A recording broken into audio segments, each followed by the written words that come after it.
Baik, ini yang pertama ya. Ini nanti mewarnai gagasan-gagasan beliau tentang teknologi. Yang kedua, ini lanjutannya tentang prinsip hidup. Kalau tadi yang yes, kalau ini yang no. Yang yes tadi 3 ya, prinsip hidup yang diiyakan. Kalau ini yang no.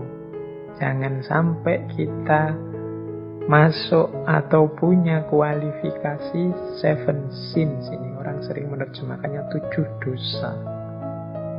Saya lupa tema ini pernah saya sampaikan di mana, tapi memang inilah prinsipnya Gandhi untuk tidak punya karakter ini dalam diri kita, karena ini nanti akan merusak. Yang pertama apa? Kekayaan tanpa kerja, wealth without work. Jadi kaya tapi tidak mau kerja. Kekayaan yang tanpa kerja itu akan merusak.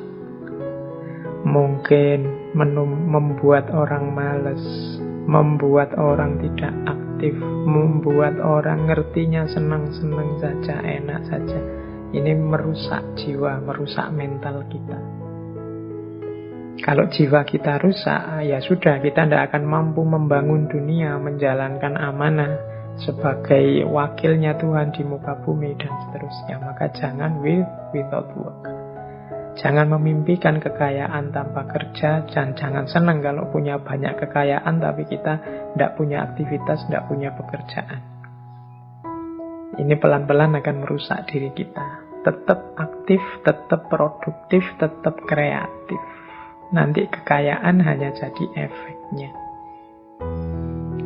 Ini yang pertama. Jadi jangan sampai kita malas kalau ditarik jauh prinsip ini. Karena orang malas itu orang yang merusak hidupnya sendiri. Sama seperti orang yang bunuh diri. Terus, knowledge without character. Pengetahuan tapi tidak punya karakter. Ini bahaya juga. Pengetahuan yang tanpa karakter ini seperti kita yang tidak punya prinsip tapi pinter. Hari ini kan kita dibanjiri banyak pengetahuan, banyak informasi dari medsos-medsos dan lain sebagainya. Ini kalau kita tidak punya karakter, maka kita hanya akan diombang-ambingkan.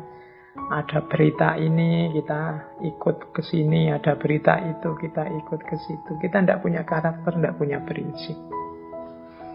Jadi kita tidak tahu cara kita menempatkan diri, cara kita merespon sesuatu, ini penting apa tidak penting, ini sesuai apa tidak sesuai dengan hidupku. Kita tidak punya parameter itu karena kita tidak punya karakter.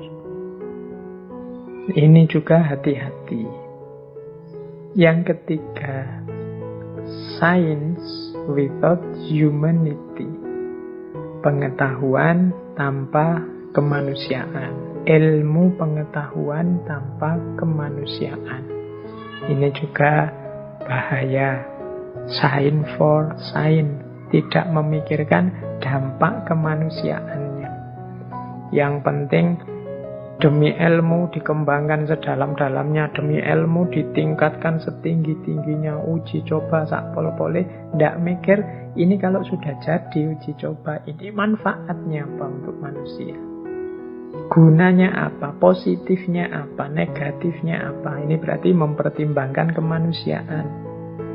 Wong sains teknologi itu kan kita yang mengembangkan. Harusnya dia punya kontribusi yang positif untuk kehidupan kita. Jangan sampai sains without humanity. Apapun sainsnya, termasuk ilmu-ilmu eksakta lah, ilmu-ilmu sosial, humaniora, ketika dia diproduksi oleh manusia sebagai sejenis ilmu pengetahuan, harusnya punya kontribusi yang positif untuk kemanusiaan. Tidak malah jangan sampai juga ilmunya tambah, teknologinya meningkat, tapi kemanusiaan semakin turun. Hidup sebagai manusia semakin tergerus. Wajah kita sudah bukan lagi wajah manusia, mungkin wajah robot yang mekanis, mungkin wajah binatang, bahkan mungkin wajah setan karena isinya hanya dengki dan ingin menjatuhkan yang lain. Nah, ini science without humanity. Kemudian politik without principle.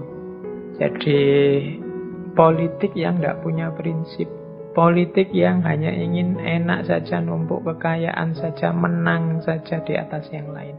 Prinsipnya hanya menang kalah. Aku harus menang, yang lain harus kalah. Ini juga bahaya untuk kehidupan kita. Jadi politik yang tidak punya visi, politik yang dijadikan pekerjaan, karier sebagai yang utama. Nah, kalau dia sebagai yang berarti tidak ada lagi target selain itu, apalagi mempertimbangkan kemanusiaan. Ini juga hati-hati, bisa membahayakan hidup kita. Kemudian pleasure without conscience. Senang tanpa kesadaran. Mentang-mentang enak dilanjutkan, terus mentang-mentang senang diulang-ulang itu, terus tanpa kesadaran. Tidak masalah kita menikmati hidup, menikmati anugerahnya Allah, tanda kita bersyukur, tapi tetap dalam kontrol diri, tetap dalam kesadaran. Kalau tidak, nanti lahirnya euforia, lahirnya ekstase.